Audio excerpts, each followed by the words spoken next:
Today's Tuesday, July 6, 2010. The time is 3:13 p.m. Sergeant Captain Ingo speaking. I'm currently Officer Internal Affairs, about to interview Officer Cossette in regards to IA Case 10-32, which relates to Meriden Police Incident Number 10-10032, an arrest that took place on May the 1st of this year. Officer Cossette, before I ask any questions, I would ask you to read your Garrity warnings. I would ask you to read them to yourself. If you have any questions, please feel free to ask. If not, I would ask you to sign the ballot.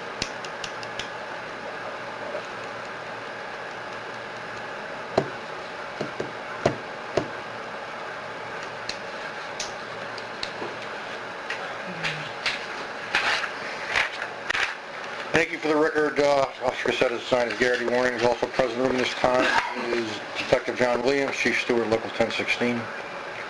Officer Cossette, we're here today because of a incident that took place on May the 1st in one of our holding cells. I know that you were involved in a case on Bunker Avenue with a couple of other officers. You're involved with I believe, an intoxicated Mexican who, according to the reports, gave everyone a pretty hard time. Also would not listen to your commands, and force had to be used to get him into a cruiser. My concern is what happened when you got him here at the station. Can you tell me what happened when you got him to the Sally Port? I told him several times. I ordered him several times to get out of the vehicle, both in Spanish and English. He speaks some Spanish. He kept ignoring me, and we had to force him into the cruiser. And then as I recall, I believe I told him get out, and then eventually he. I don't recall if he got out on his own or if I pulled him out. But then we walked him into the Sally. Well, I walked him into the Sally Port through the door. Walked him into the cell area, the temporary cell area, and ordered him to get back in the cell several times in front of Officer Gibbs. He ignored my commands. I became fearful that he was going to continue to become combative, possibly headbutt me or even kick me as he had attempted to on the scene. I gave him a firm push back in order to get him into the cell.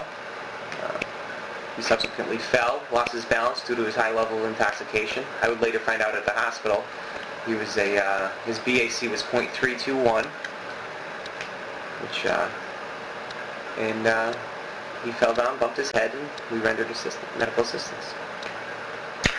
Okay, so you don't remember when you took him out of the car whether you had to help him out or he got out on his own? Not specifically, no. I have to refer to my report to see exactly what transpired. But I wrote the report the day after, as I had remembered it. You said here you finally assisted Pedro out of the vehicle and into a temporary holding cell. I didn't drag him out of the car. As I recall, I thought I grabbed him by the arm and said, "Come on, let's get out. Let's go." You wrote that Pedro remained uncooperative and immediately spun around when I placed him in a cell. Correct. Pedro evaded my personal space, and I became fearful that he would again attempt to engage me in a physical altercation and possibly headbutt me. Correct. I ordered Pedro to get back 3 or 4 times. Was that in English or Spanish, do you remember? I believe it was in English. I don't recall exactly. I mean, I speak Spanish and English. I can go back and forth, and I could have a conversation with you in Spanish and in English and not recall exactly what language I was, conferring the information. Okay, so if I understand this, you have him, you place him into the temporary holding cell, and he spins around? Yep, turn around. Did he come towards you? I'd have to look at the video exactly to see. My perception at the time was that I was in physical danger. In order to properly get him into the cell, give him a firm push back. I didn't want to slam the door. God forbid he sticks a leg or an arm or his head in between that. That door's a very heavy door. I don't want to slam him in the door. He would definitely get injured. My intent was not to injure this gentleman. It was just to push him back into the cell establish distance in between me and him and close the door. Unfortunately, he was too intoxicated and fell down and bumped his head. Remember he used one hand or two hands to push him? I believe it was two, but I thought he was, it wasn't a full force push, as I recall.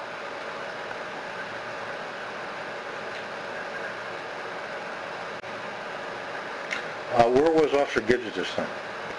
I believe Officer Gibbs was on the same side of the, the divider in between the cell area and the sergeant's desk. I believe he was on my side of the divider. I thought he was right behind, a couple feet behind me.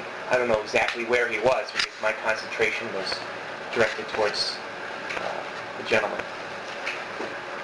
So would he have witnessed what you're telling me? I believe so, yeah. He definitely heard me order the gentleman back several times.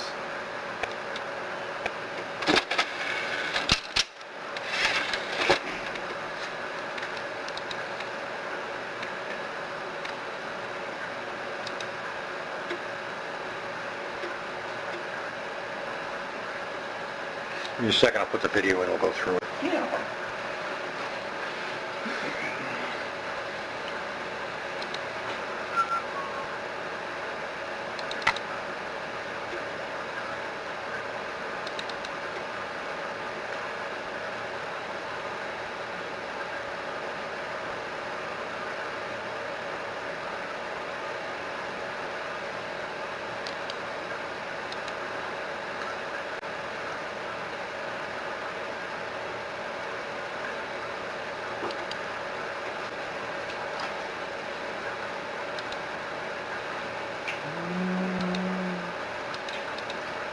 What the hell? For some reason it doesn't want to plug. Oh, there we go.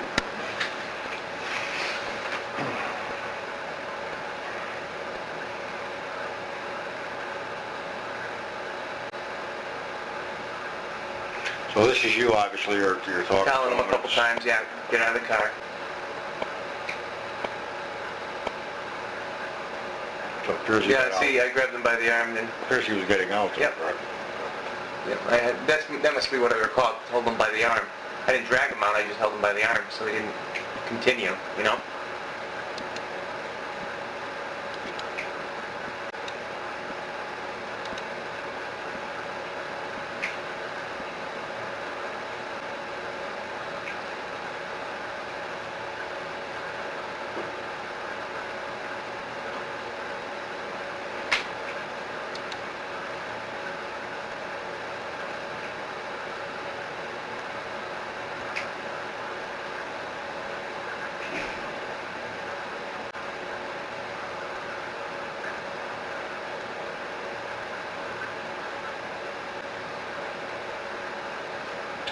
Question, has he already been brought through the booking door now? And says, Yeah.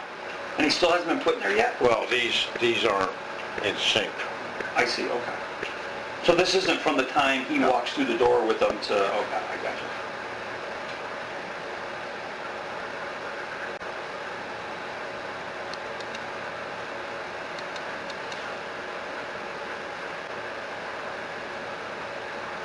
Now, when I record it, though, I have to put it a few seconds ahead. I think I probably put it a minute ahead.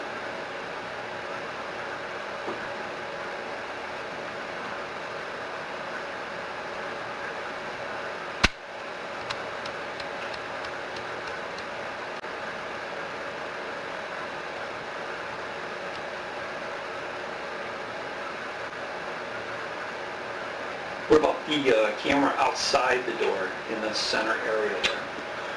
Yeah, I don't think that caught anything.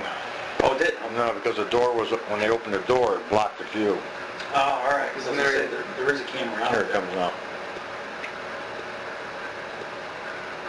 It appears, Officer Cossette, that he's backing up. Is that possible? I don't know. My perception... Could you go back to that again?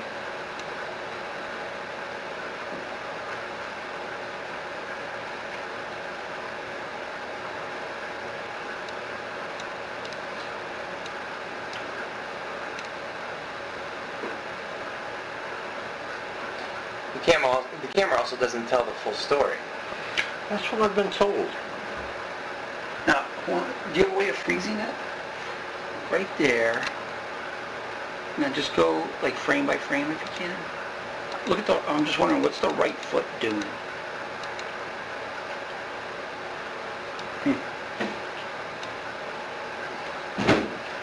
It almost looks like he picks his right foot up.